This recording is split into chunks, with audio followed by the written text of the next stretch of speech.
الذين يتوفون منكم ويذرون أزواجا يتربصن بأنفسهن 4 أشهر وعشرا، فإذا بلغن أجلهن فلا جناح عليكم فيما فعلن في أنفسهن بالمعروف، والله بما تعملون خبير. ولا جناح عليكم فيما عرضتم به من خطبة النساء أو أكننتم في أنفسكم، علم الله أنكم ستذكرونهن ولكن لا تواعدوهن سرا إلا أن تقولوا قولا معروفا، ولا تعزموا عقدة النكاح حتى يبلغ الكتاب أجله، واعلموا أن الله يعلم ما في أنفسكم فاحذروه، واعلموا أن الله غفور حليم. لا جناح عليكم إن طلقتم النساء ما لم تمسوهن أو تفرضوا لهن فريضة، ومتعوهن على الموسع قدره وعلى المقتر قدره متاعا بالمعروف حقا على المحسنين. وإن طلقتموهن من قبل أن تمسوهن وقد فرضتم لهن فريضة فنصف ما فرضتم إلا أن يعفون أو يعفو الذي بيده عقدة النكاح، وأن تعفوا أقرب للتقوى، ولا تنسوا الفضل بينكم، إن الله بما تعملون بصير. حافظوا على الصلوات والصلاة الوسطى وقوموا لله قانتين، فإن خفتم فرجالا أو ركبانا، فإذا أمنتم فاذكروا الله كما علمكم ما لم تكونوا تعلمون. والذين يتوفون منكم ويذرون أزواجا وصية لأزواجهم متاعا إلى الحول غير إخراج، فإن خرجن فلا جناح عليكم فيما فعلن في أنفسهن من معروف، والله عزيز حكيم. وللمطلقات متاع بالمعروف حقا على المتقين، كذلك يبين الله لكم آياته لعلكم تعقلون. ألم تر إلى الذين خرجوا من ديارهم وهم ألوف حذر الموت فقال لهم الله موتوا ثم أحياهم، إن الله لذو فضل على الناس ولكن أكثر الناس لا يشكرون. وقاتلوا في سبيل الله واعلموا أن الله سميع عليم. من ذا الذي يقرض الله قرضا حسنا فيضاعفه له أضعافا كثيرة، والله يقبض ويبسط وإليه ترجعون. ألم تر إلى الملأ من بني إسرائيل من بعد موسى إذ قالوا لنبي لهم إذ قالوا لنبي له مبعث لنا ملكا نقاتل في سبيل الله قال هل عسيتم إن كتب عليكم القتال ألا تقاتلوا قالوا وما لنا ألا نقاتل في سبيل الله وقد أخرجنا من ديارنا وأبنائنا فلما كتب عليهم القتال تولوا إلا قليلا منهم والله عليم بالظالمين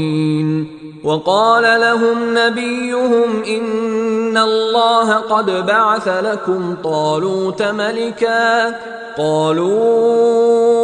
أنى يكون له الملك علينا ونحن أحق بالملك منه ولم يؤت سعة من المال قال إن الله اصطفاه عليكم وزاده بسطة في العلم والجسم والله يؤتي ملكه من يشاء والله واسع عليم وقال لهم نبيهم إن آية ملكه أن يأتيكم التابوت فيه سكينة من ربكم وبقية مما ترك آل موسى وآل هارون تحمله الملائكة إن في ذلك لآية لكم إن كنتم مؤمنين فلما فصل طالوت بالجنود قال إن الله مبتليكم بنهر فمن شرب منه فليس مني ومن لم يطعمه فإنه مني إلا من اغترف غرفة بيده فشربوا منه إلا قليلا منهم فلما جاوزه هو والذين آمنوا معه قالوا لا طاقة لنا اليوم بجالوت وجنوده قال الذين يظنون أنهم ملاقو الله كم من فئة قليلة غلبت فئة كثيرة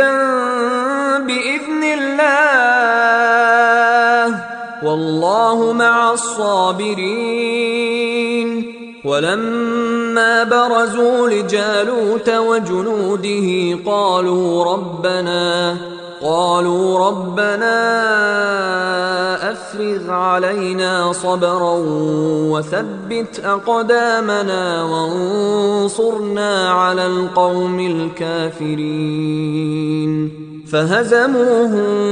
بإذن الله وقتل داود جالوت وآتاه الله الملك والحكمة وعلمه مما يشاء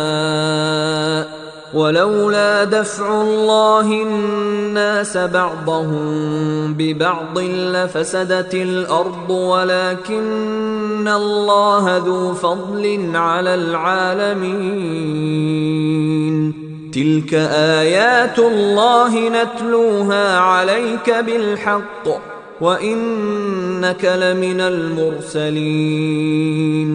تلك الرسل فضلنا بعضهم على بعض منهم من كلم الله ورفع بعضهم درجات وآتينا عيسى ابن مريم البينات وأيدناه بروح القدس ولو شاء الله ما اقتتل الذين من بعدهم من بعد ما جاءتهم البينات ولكن اختلفوا فمنهم من آمن ومنهم من كفر ولو شاء الله ما اقتتلوا ولكن الله يفعل ما يريد. يا أيها الذين آمنوا أنفقوا مما رزقناكم من قبل أن يأتي يوم لا بيع فيه ولا خلة ولا شفاعة والكافرون هم الظالمون. الله لا إله إلا هو الحي القيوم لا تأخذه سنة ولا نوم له ما في السماوات وما في الأرض. من ذا الذي يشفع عنده إلا بإذنه يعلم ما بين أيديهم وما خلفهم ولا يحيطون بشيء من علمه إلا بما شاء وسع كرسيه السماوات والأرض ولا يؤوده حفظهما وهو العلي العظيم. لا إكراه في الدين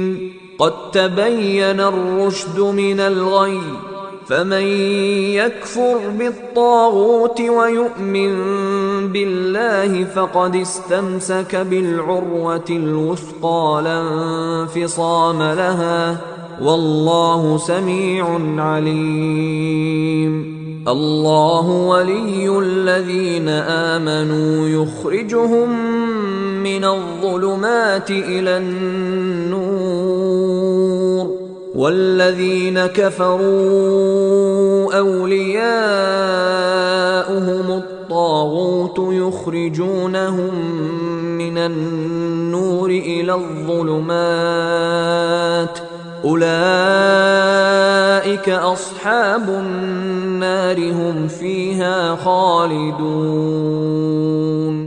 ألم تر إلى الذي حاج إبراهيم في ربه أن آتاه الله الملك إذ قال إبراهيم ربي الذي يحيي ويميت قال أنا أحيي وأميت قال إبراهيم فإن الله يأتي بالشمس من المشرق فأت بها من المغرب فبهت الذي كفر والله لا يهدي القوم الظالمين. أو كالذي مر على قرية وهي خاوية على عروشها قال أنى يحيي هذه الله بعد موتها فأماته الله 100 عام ثم بعثه قال كم لبثت قال لبثت يوما أو بعض يوم قال بل لبثت 100 عام فانظر إلى طعامك وشرابك لم يتسنه وانظر إلى حمارك ولنجعلك آية للناس وانظر إلى العظام كيف ننشزها ثم نكسوها لحما فلما تبين له قال أعلم أن الله على كل شيء قدير. وإذ قال إبراهيم رب أرني كيف تحيي الموتى قال أولم تؤمن قال بلى ولكن ليطمئن قلبي قال فخذ 4 من الطير فصرهن إليك ثم اجعل على كل جبل منهن جزءا ثم ادعهن يأتينك سعيا واعلم أن الله عزيز حكيم. مثل الذين ينفقون أموالهم في سبيل الله كمثل حبة أنبتت 7 سنابل في كل سنبلة 100 حبة والله يضاعف لمن يشاء والله واسع عليم. الذين ينفقون أموالهم في سبيل الله ثم لا يتبعون ما أنفقوا منا ولا أذى لهم أجرهم عند ربهم ولا خوف عليهم ولا هم يحزنون. قول معروف ومغفرة خير من صدقة يتبعها أذى والله غني حليم. يا أيها الذين آمنوا لا تبطلوا صدقاتكم بالمن والأذى كالذي ينفق ماله رئاء الناس ولا يؤمن بالله واليوم الآخر فمثله كمثل صفوان عليه تراب فأصابه وابل فتركه صلدا لا يقدرون على شيء مما كسبوا والله لا يهدي القوم الكافرين. ومثل الذين ينفقون أموالهم ابتغاء مرضات الله وتثبيتا من أنفسهم كمثل جنة بربوة أصابها وابل فآتت أكلها ضعفين فإن لم يصبها وابل فطل والله بما تعملون بصير. أيود أحدكم أن تكون له جنة من نخيل وأعناب تجري من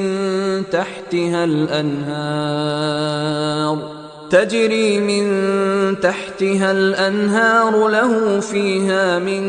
كل الثمرات وأصابه الكبر وله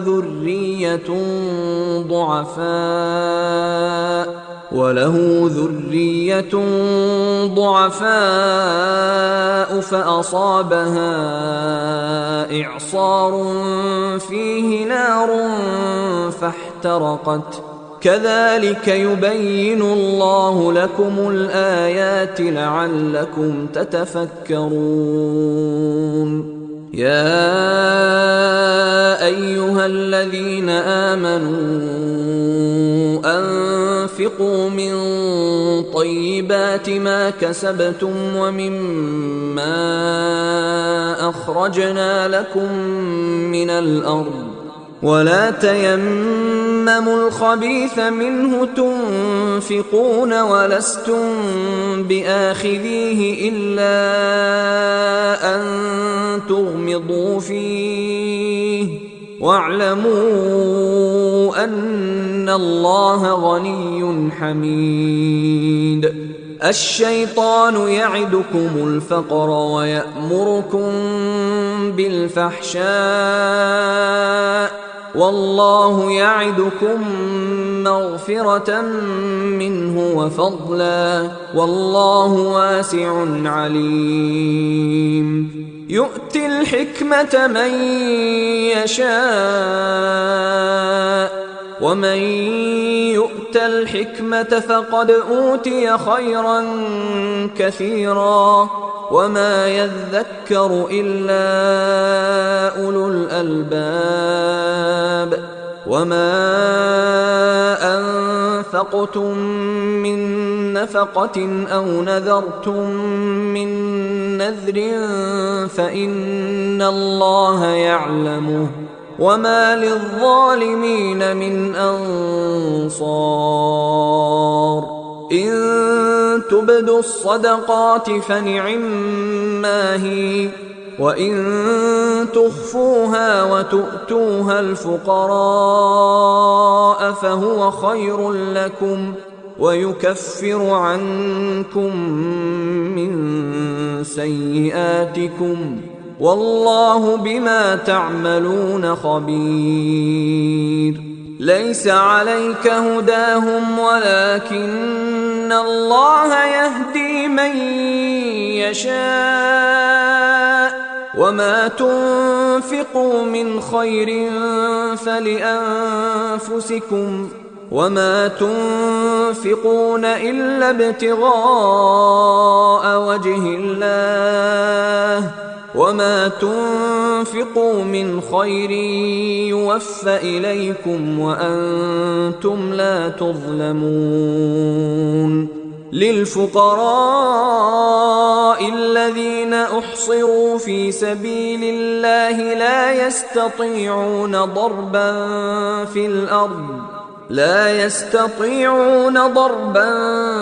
في الأرض يحسبهم الجاهل أغنياء من التعفف تعرفهم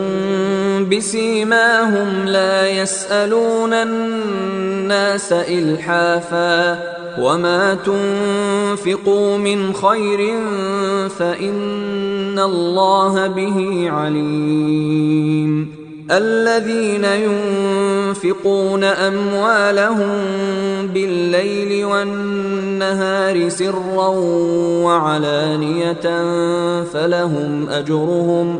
فلهم أجرهم عند ربهم ولا خوف عليهم ولا هم يحزنون.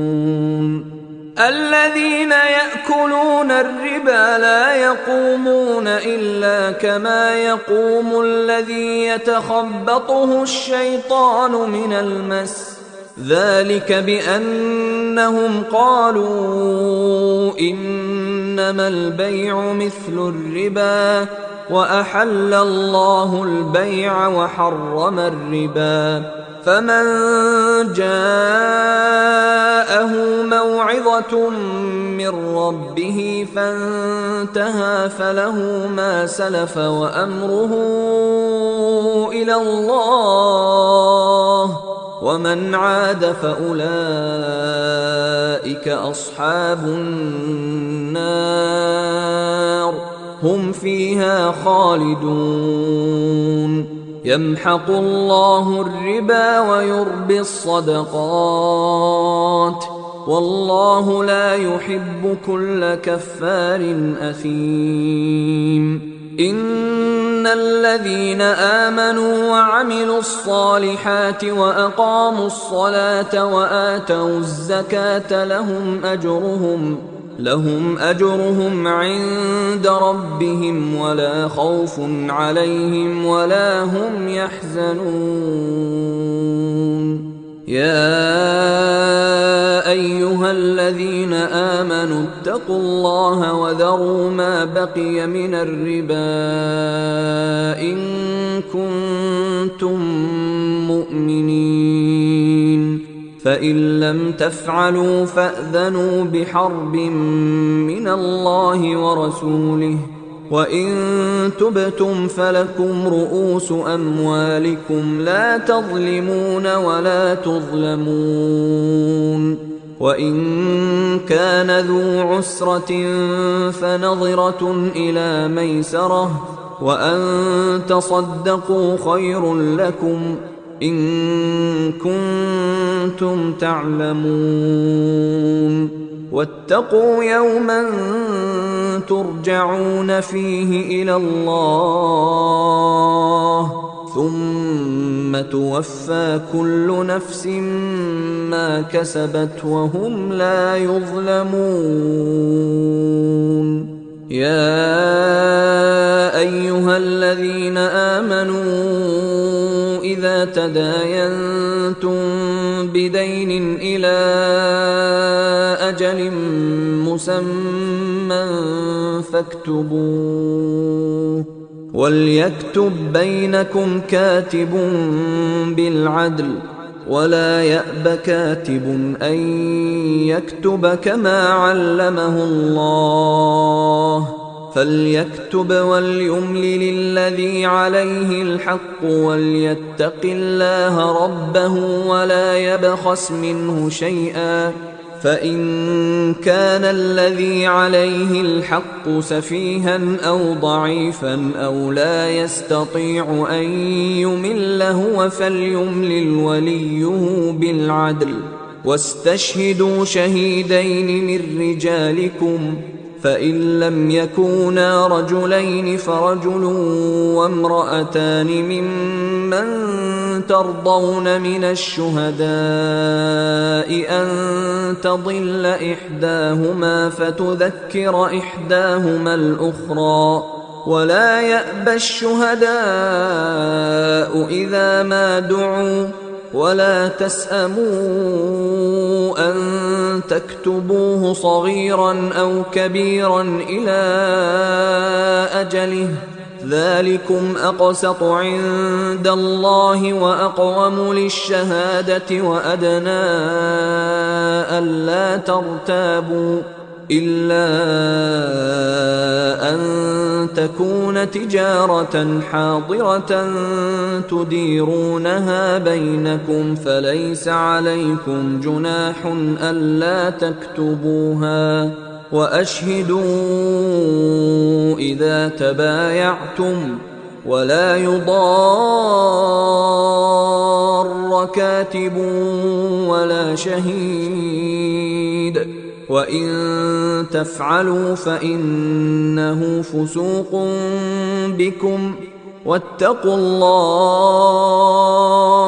ويعلمكم الله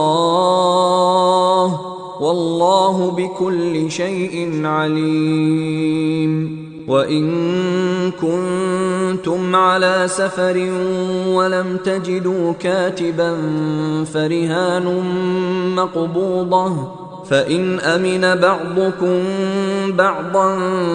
فليؤد الذي اؤتمن أمانته وليتق الله ربه ولا تكتموا الشهادة ومن يكتمها فإنه آثم قلبه والله بما تعملون عليم لله ما في السماوات وما في الأرض وإن تبدوا ما في أنفسكم أو تخفوه يحاسبكم به الله فيغفر لمن يشاء ويعذب من يشاء والله على كل شيء قدير آمن الرسول بما أنزل إليه من ربه والمؤمنون كل آمن بالله وملائكته وكتبه ورسله لا نفرق بين أحد من رسله وقالوا سمعنا وأطعنا غفرانك ربنا وإليك المصير لا يكلف الله نفسا إلا وسعها لها ما كسبت وعليها ما اكتسبت ربنا لا تؤاخذنا إن نسينا أو أخطأنا ربنا ولا تحمل علينا إصرا كما حملته على الذين من قبلنا ربنا ولا تحملنا ما لا طاقة لنا به واعف عنا واغفر لنا وارحمنا أنت مولانا فانصرنا على القوم الكافرين.